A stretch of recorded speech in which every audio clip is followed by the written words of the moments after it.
அந்த மனுஷனின் பிரேதம் அதிலே விழுந்து எலிசாவின் எலும்புகளின் மேல் பட்டபோது அந்த மனுஷன் உயிரழிந்து தன் கால்களை ஊன்று எழுந்து 24 தெலுங்குல படிக்கலாம்.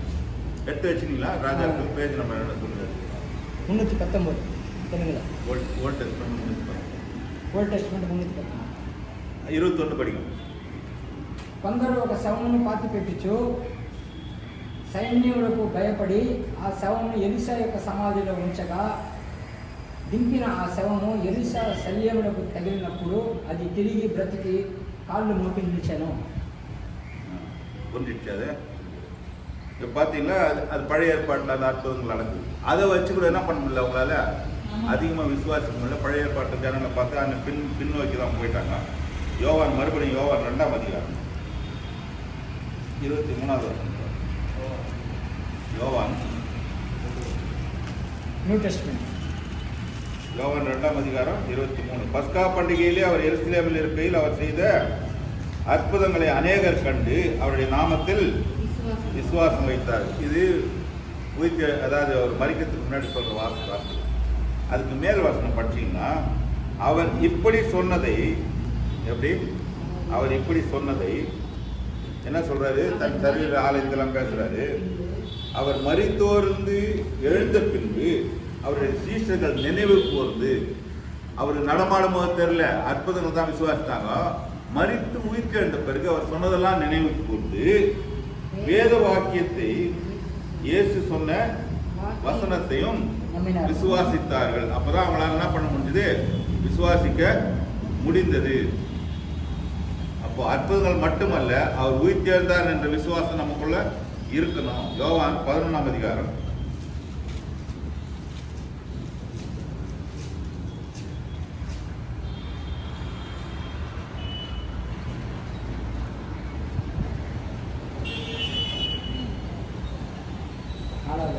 22வது வருஷம். அது வந்து லாசருடைய கதை வருது.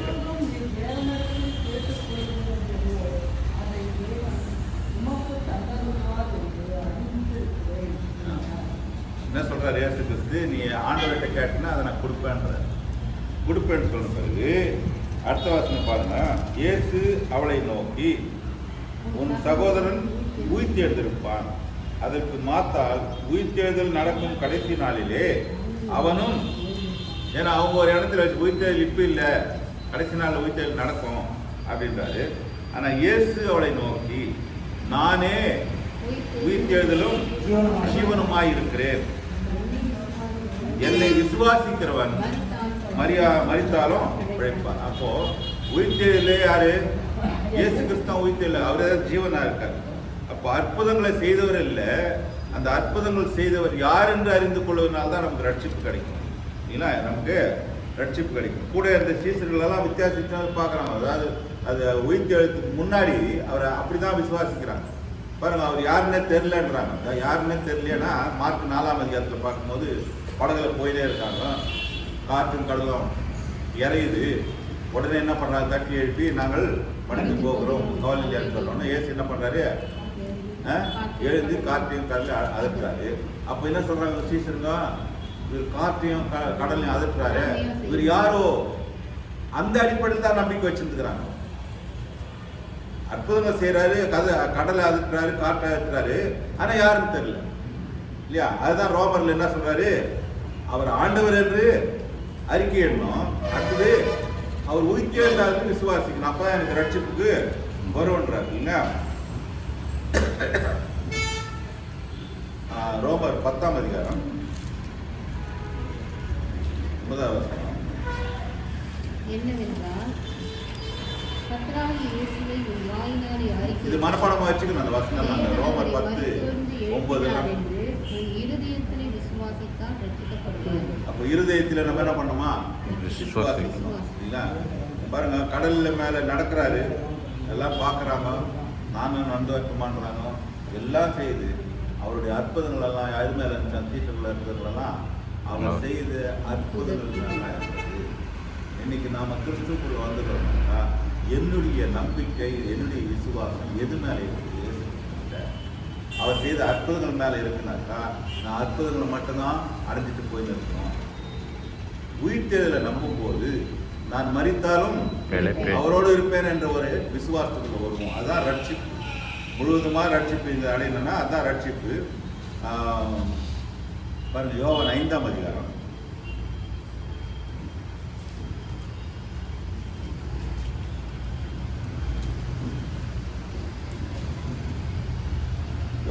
யோவான் 5ஆம் அதிகாரத்தில் ஒரு படுத்திருந்த 38 வருஷமா படுத்திருந்த தீவிரவாதக்காரன் என்ன பண்றாரு, சுகமாக்குறாரு இல்லைங்களா?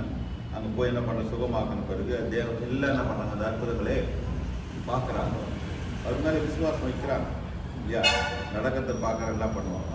அதுக்கப்புறம் ஆனால் எதிரான சூழ்நிலை பார்க்கும்போது பரிசேயர்கள் விசுவாசித்தாங்க. ஆனால் அவங்க வேற மாதிரி விசுவாசித்தாங்க. ஏன்னா அவங்களோட பழைய ஏற்பாட்டுக்கு முரணானதாக இருக்குது, விரோதமாக இருக்குது சொல்றதெல்லாம் இல்லையா? ஆகையினால அது இவங்களுக்கு ஒத்து வரல. விசுவாசித்தாங்க, அவரை என்ன பண்ண முடியல, அவர் ஆண்டவர் என்ன பண்ண முடியல, விசுவாசிக்க முடியல. எவ்வளோ சொன்னாலும் நீ அங்கிருந்து வந்தியா இங்கிருந்து வந்த இந்த கேள்வி தான் கேட்டாங்க தவிர அவர் மீது என்ன பண்ண முடியல, விசுவாசம் வைக்க முடியல. இந்த நம்பிக்கையில நம்ம வாழறது ஒரு வாழ்க்கை அல்ல. அந்த நம்பிக்கையில வாழறது வாழ்க்கை அல்ல. அப்போ என்னுடைய வாழ்நாள் முழுவதும் அவரை ஆண்டவர் என்று விசுவாசித்து அவர் எனக்காக என்ன பண்ணாரு, மரித்து உயிர்த்தேன் தான் விசுவாசிக்கணும். அந்த உயிர்த்தேதல் என்ன இருக்குன்னு கேட்டா, என்னுடைய எல்லா பாவங்களும் அதுல அந்த மரணத்துக்குள்ள போயிட்டு நான் உயிர்ப்பிக்கப்பட்டிருக்கிறேன். அதான் ரட்சிப்பு. யார் கூட உயிர்ப்பிக்கப்பட்டிருக்கிறேன்? கிறிஸ்துவப்பட்டிருக்கிறேன் இல்லையா? அப்ப பாத்தீங்கன்னா இதான் எதிர்பார்க்கிறார். அந்த நாட்டில் பார்க்கும்போது பிலாத்து விசுவாசிக்கிறான், ஏறது விசுவாசிக்கிறான், எல்லாம் விசுவாசிக்கிறாங்க. ஆனா அற்புதங்கள் விசுவாசித்தாங்க தவிர ஆண்டவர் என்று யாரும் விசுவாசித்தாக்க என்ன பண்ணிருக்க மாட்டாங்க, சிலுவையில் அறிஞ்சிருக்க மாட்டாங்க, சிலுவையில் அறிஞ்சிருக்க மாட்டாங்க. இப்போ யாக்கோபுல சொல்லும் போது பிசாசு கூட என்ன பண்ணான், நடுங்குதான். அவருக்கு பிசாசு கூட நடுங்கு. அப்ப நான் நடுங்குது இல்லை, பிசாசு கூட நடுங்குது. ஆனா பிசாசு தேவகுமார்னு விசுவாசிக்குது, ஆனா கிட்ட போக முடியல, சாட்சி கொடுக்குது நீ தேவகுமார். ஆனா நான் பாருங்க 2 கொரிந்தியர் 5ஆம் அதிகாரம் 6-7 வருஷம்.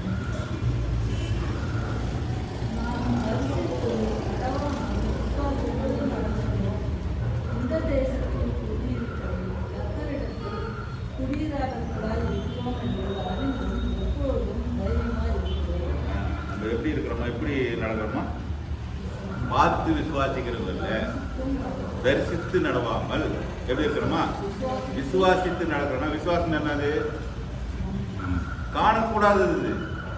எதை பார்க்கலையோ அது நடக்கும்னு விசுவாசிக்கும். அது பேர் தான் விசுவாசம் இல்லைங்களா? அப்படி இருந்தோம்னா தான் என்னோட விசுவாசம் இருக்கும் இல்லைங்களா? இப்போ என்னோட குடியிருப்பு இங்கே இல்லை, கர்த்தருடைய குடியிராதவர்களுமாய் இருக்கிறோம் என்று அறிந்து எப்பொழுதும் தைரியமாக இருக்கிறோம். 1 கொரிந்தியர் 15ஆம் அதிகாரம்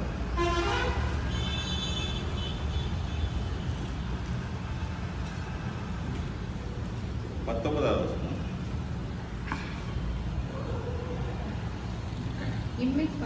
இம்மைக்காக மாத்திரம் நாம் கிறிஸ்துவின் மேல் நம்பிக்கை உள்ளவர்களாய் இருந்தால் எல்லா மனுஷரை பார்த்தும் பரிதபிக்கப்பட்டவர்களாய் இருப்போம்.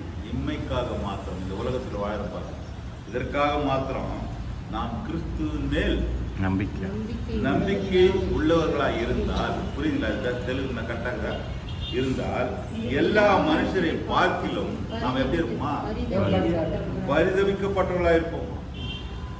அது தெலுங்குல கண்டாதா வாசிங்க.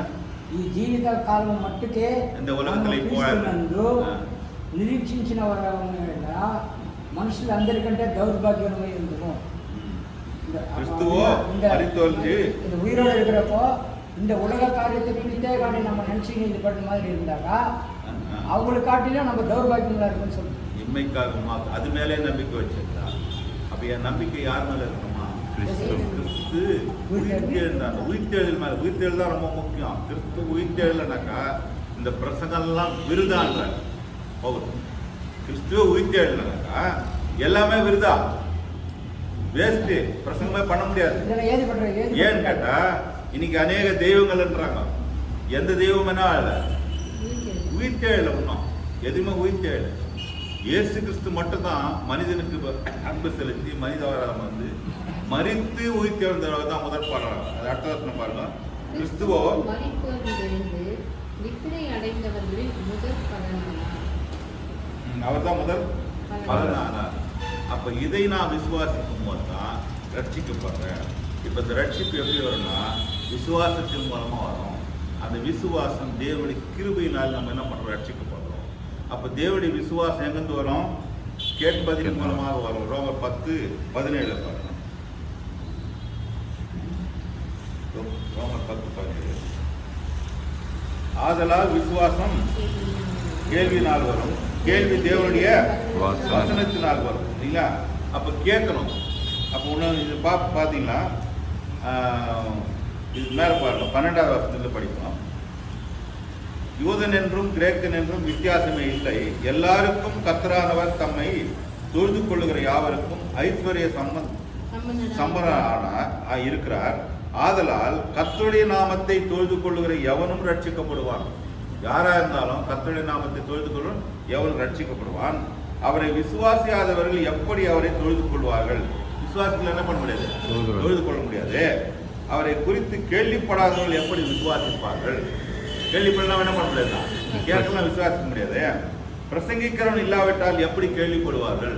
ஒருத்தர் பிரசங்கம் பண்ணலாம், எப்படி கேள்விப்படுவாங்க? அனுப்பப்படாவிட்டால் எப்படி பிரசங்கிப்பார்கள்?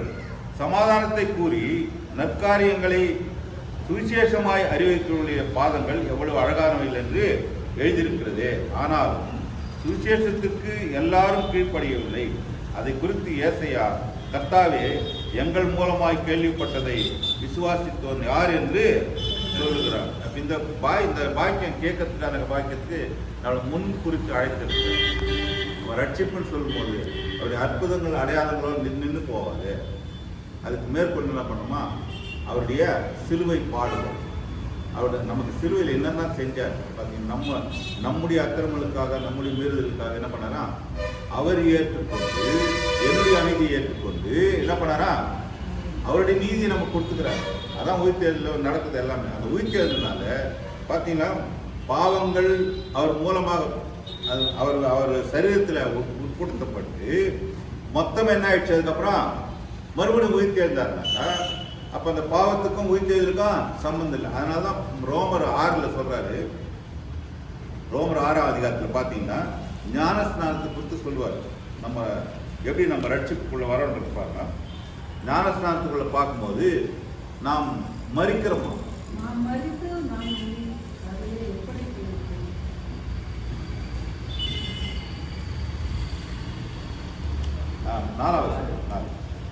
மேலும் பிதாவின் மகிமையினாலே கிறிஸ்து மரித்தோரிலிருந்து எழுப்பப்பட்டது போல நாமும் புதிதான ஜீவனுள்ளவர்களாய் நடந்து கொள்ளும்படி அவருடைய மரணத்திற்குள்ளாக்கும் ஞானஸ்நானத்தினாலே கிறிஸ்துவுடனே கூட அடக்கம் பண்ணப்பட்டோம். ஆதலால் அவருடைய மரணத்தின் சாயலில் நாம் இணைக்கப்பட்டவர்களானால் அவர் உயிர்த்தெழுதலின் சாயலில் போதும். இதனால புரியுதுங்களா? ஒரு ஞான ஸ்நானம் எல்லாம் எடுத்துக்கிறோம், நிறைய பேர் எடுத்துக்கிறோம். அது ஞான ஸ்நானம் அன்னைக்கு எடுக்கும்போது என்ன பண்ணல, சில அர்த்தங்கள் தெரியல. ஞான ஸ்நானம் என்ன, கூப்பிடணும், வரணும், என்ன பண்ணணும், தண்ணியில் முழுக்கணும், அப்புறம் எழுந்து போது பேரை மாற்று. இப்படித்தான் ஒரு ஞான ஸ்நானம் நடக்கும். இது ஒரு முறைகளாக வச்சுருக்கிறாங்க. ஆனால் உண்மையில் ஞான ஸ்நானம் என்ன சொல்லுன்னா, இந்த ஜென்ம சரீரம் தண்ணியில் போகும்போது அடக்கம் பண்ணப்படுது இல்லையா? அடக்கம் பண்ணும்போது நான் கிறிஸ்துவ கூட என்ன ஆயிட்டேன், மரிச்சிட்டேன். இயேசு கிறிஸ்து எப்படி மரிச்சிட்டாரு, எப்படி மரித்தார் இயேசு கிறிஸ்து? என் பாவங்களெல்லாம் சுமந்து மரிச்சிட்டாருங்க. இப்ப நான் ஞானஸ்நானம் எடுக்கிறதுக்கு முன்னாடி யாரு, நான் ஒரு பாவியா இருக்கேன். இந்த பாவம் அப்படியே என்ன ஆயிடுச்சு, மரித்துச்சு. மரித்த பிறகு நான் யாரு கூட உயிரோட எழுந்துக்கிறேன். அது ஒரு அடையாளம். அது எதுக்குள்ள நடக்கணும், மனதுக்குள்ள நடக்க வேண்டிய காரியம். அப்போ எழுதிட்ட பிறகு நான் யாரா இல்லை, இப்போ அந்த மனுஷனா இல்ல, ஜென்ம சுவாபத்தில் இல்ல. இப்ப யார் கூட இருக்கிறப்போ இயேசு கிறிஸ்து கூட இருக்கிறேன். இதை நினைத்துதான் நம்ம ஞானஸ்நானம் எடுக்கிறோம் இல்லைங்களா? அப்ப ஞானஸ்நானத்துடைய அர்த்தங்கள் நமக்கு புரியணும். சொன்னேன் இல்லையா, ரெவரண்டுன்னு வார்த்தை புரியணும், ரட்சிப்புன்றது புரியணும். அந்த ரட்சிப்புக்குள்ள நம்ம என்ன பண்றோம், உள்ள வந்துட்டு இருக்கிறோம். அப்போ மேலும் மேலும் நான் என்ன பண்ணணுமா, வளரணும் வளரணும். தண்ணி கொஞ்சம் கேஜா